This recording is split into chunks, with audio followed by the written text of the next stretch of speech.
अस्सलामुअलैकुम। आज मैं आपको बताऊंगा कि अगर आप आज़ाद कश्मीर का मुकम्मल टूर करना चाहते हैं तो आपको कहां से स्टार्ट करना है, कहां तक जाना है, आपने कौन सी गाड़ी पे आना है, आपने साथ में क्या क्या चीज़ें लेके आनी है, कितने टाइम के लिए आना है, आपके पास बजट कितना होना चाहिए, किन दिनों में आ सकते हैं और कौन कौन सी जगह पर आप विज़िट के लिए जा सकते हैं।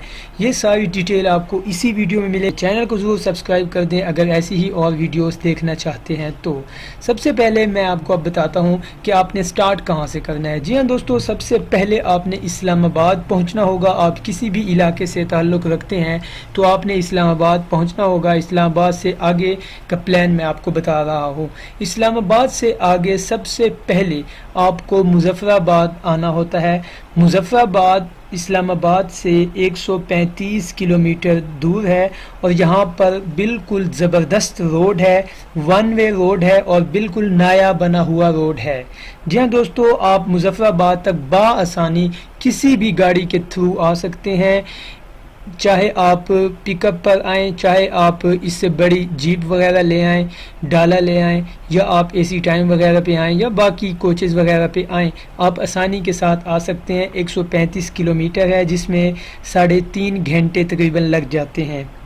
और यहाँ जब आप मुजफ्फराबाद तक आ जाएंगे तो मुजफ्फराबाद से आगे, मुजफ्फराबाद भी आज़ाद कश्मीर का ही हिस्सा है। आप ये समझ सकते हैं कि आज़ाद कश्मीर का पहला पॉइंट मुजफ्फराबाद है। मुजफ्फराबाद से पहले भी 1-2-3 पॉइंट आते हैं, लेकिन अगर आप वहाँ रुकें तो बेहतर है। अगर ना रुकें नहीं, आप पहला पड़ाव इस्लामाबाद से डायरेक्ट मुजफ्फराबाद कर सकते हैं जो कि नज़दीक ही है। यहाँ से अब अलावा दूसरे नंबर पर लीपा वैली आती है जो आपकी स्क्रीन के सामने भी आ रही है। ये लीपा वैली है जो बिल्कुल आज़ाद कश्मीर में मुजफ्फराबाद से बिल्कुल करीब ही है। 45 किलोमीटर है ये और ये बहुत ही ज़बरदस्त जगह है। यहाँ पे भी आप टूर कर सकते हैं। अगर आप मुजफ्फराबाद एक दिन का टूर करना चाहें तो उस एक दिन के टूर में भी आप लीपा वैली भी आ सकते हैं। आप देख रहे हैं कॉटन अपर नीलम आज़ाद कश्मीर, ये भी एक आज़ाद कश्मीर का ही पॉइंट है। जब आप अड़ंकेल की तरफ आते हैं तो ये आपको रास्ते में मिलेगा और ये 82 किलोमीटर है। आज़ाद कश्मीर से मुजफ्फराबाद से 82 किलोमीटर की दूरी पर है। यहाँ पे आपको स्टे करना चाहिए। बहुत ही ज़बरदस्त पॉइंट है और यहाँ भी रास्ता यहाँ तक भी ठीक है, कोई परेशान होने की ज़रूरत नहीं है। जहाँ पे कोई रास्ता ख़राब आएगा तो मैं आपको बताऊँगा। इसके बाद एक और पॉइंट है जो आप शादरा कह सकते हैं। ये भी अड़ंकेल आते ही ये रास्ते में ही आपको आना पड़ेगा। यहाँ पर पुराने ज़माने के कुछ घर और यहाँ पर पुरानी चीज़ें अभी भी मौजूद हैं और यहाँ पे जो सबसे बड़ा कॉलेज था वो भी यहाँ पे मौजूद है। तो आप यहाँ पे एक दिन का स्टे करें, बहुत ही ज़बरदस्त जगह है अगर आप अपनी गाड़ी पे आए हैं तो। अगर आपने लोकल पे आए हुए हैं तो फिर आप यहाँ पे स्टे करने की ज़रूरत नहीं है। आप घंटा 2 यहाँ पे स्टे करें और फिर आगे मूव हो जाएं अड़ंकेल की जानिब।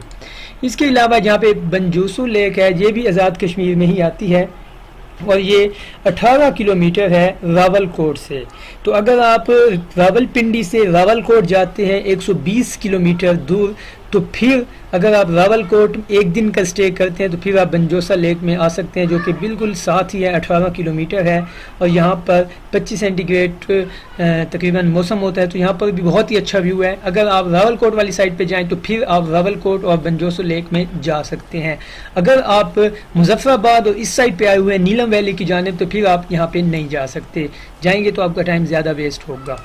इसके अलावा बहुत ही एक अच्छा पॉइंट है नीलम वैली। जी हाँ दोस्तों, अगर आप आज़ाद कश्मीर पहुंच चुके हैं तो अब आपको कश्मीर के जो मेन पॉइंट है वहां जानिब जाना होगा। आज़ाद कश्मीर से आगे नीलम वैली 240 किलोमीटर है और ये जो रास्ता है यहाँ पे थोड़ा मसला बनता है क्योंकि अगर आप ईद के दिनों में आएंगे तो यहाँ पे 240 किलोमीटर करते करते आपको 12 घंटे लगेंगे। ईद के दिनों में बहुत ज़्यादा रश होता है, तो अगर आप ईद से 10 या 15 दिन बाद आएंगे तो फिर आपको 8 घंटे का सफ़र होगा जो कि 220 किलोमीटर है। यहाँ पे जो गाड़ी है वो आप किसी भी किस्म की लेके आ सकते हैं। रास्ता ख़राब है, पथरीला है, कोई रोड वगैरह नहीं है, ठीक है, लेकिन यहाँ पर आप अपनी पिकअप भी लेके आ सकते हैं। इसके अलावा डाला, 4x4 जीपें आप कोस्टर तक यहाँ पे लेके आ सकते हैं, छोटे, ऐसे नहीं कि इसी टाइम ले आए, वो यहाँ पे नहीं है लेके आ सकते क्योंकि रास्ता थोड़ा ख़राब है। और ये वो जगह है, एक तरफ पाकिस्तान है, दूसरी तरफ पहाड़ी के इंडिया है, तो यहाँ पे ख़तरा भी होता है थोड़ा बहुत, लेकिन यह है कि अगर आप छोटी गाड़ी पे आएंगे तो आपके लिए आसानी है। यहाँ पे 8 घंटे का सफ़र है। इसके अलावा यहाँ पे जो बेस्ट पॉइंट है आज़ाद कश्मीर का, जो फेमस पॉइंट है वो है अड़ंगकेल। जी हाँ दोस्तों, ये 255 किलोमीटर है, जो कि मुजफ्फराबाद से 220 किलोमीटर है मुजफ्फराबाद से। और ये जहाँ पे आप नीलम वैली में आएंगे, ये और ये एक ही साथ हैं, तो इसके लिए आपने परेशान नहीं होना। यहाँ पे इनका रास्ता ही एक है, सारे रास्ते में आप नीलम वैली में ही रहेंगे और आप अड़ंगकेल में आपका स्टॉप होगा। ये 8,379 फीट की ऊंचाई पर है और बहुत ही प्यारा व्यू है। इसी अड़ंगकेल के वीडियो मेरे नीचे डिस्क्रिप्शन में लिंक मौजूद है और वहाँ से आप देख सकते हैं। अड़ंगकेल का व्यू बहुत ही ज़बरदस्त है। यहाँ पे आपको हर सूरत आना चाहिए। अगर आप कश्मीर का दौरा कर रहे हैं तो ये अगर यहाँ पे अगर आप नहीं आए तो इसका मतलब है कि आपने कश्मीर का विजिट ही नहीं किया। तो यहाँ पर भी सेम वही रास्ता है, ख़राब रास्ता है, तो आप अपनी गाड़ी ले आएँ, पिकअप भी आ सकती है, लेकिन अगर आप अच्छी गाड़ी ले आएँ डाला टाइप का, या आप छोटे कोचेज़ वगैरह ले आएँ तो वो आपके लिए बेस्ट है। इसके अलावा जीपें भी होती हैं तो आप वहाँ पे भी आ सकते हैं। मैं अभी आपको ये भी बताने जा रहा हूँ। अच्छा, तो ये है कि अड़ंगकेल में आप 2-3 दिन का स्टे कर सकते हैं, क्योंकि अड़ंगकेल के साथ ही 2-3 पॉइंट है जहाँ पे आपने जाना है और आप अड़ंगकेल में ही होटल को बुक करेंगे। यहाँ पे होटल का जो किराया है ईद के दिनों में 1500 से 2000 रुपये पर नाइट, मतलब 24 घंटे का होता है। और अगर आप ईद से हट के आएंगे, आउट ऑफ सीज़न आएंगे, तो फिर आपको यहाँ पे 500 से लेके 1000 रुपये 24 घंटे का किराया देना पड़ेगा। कमरे यहाँ पे बहुत ज़्यादा होते हैं, परेशान होने की ज़रूरत नहीं है।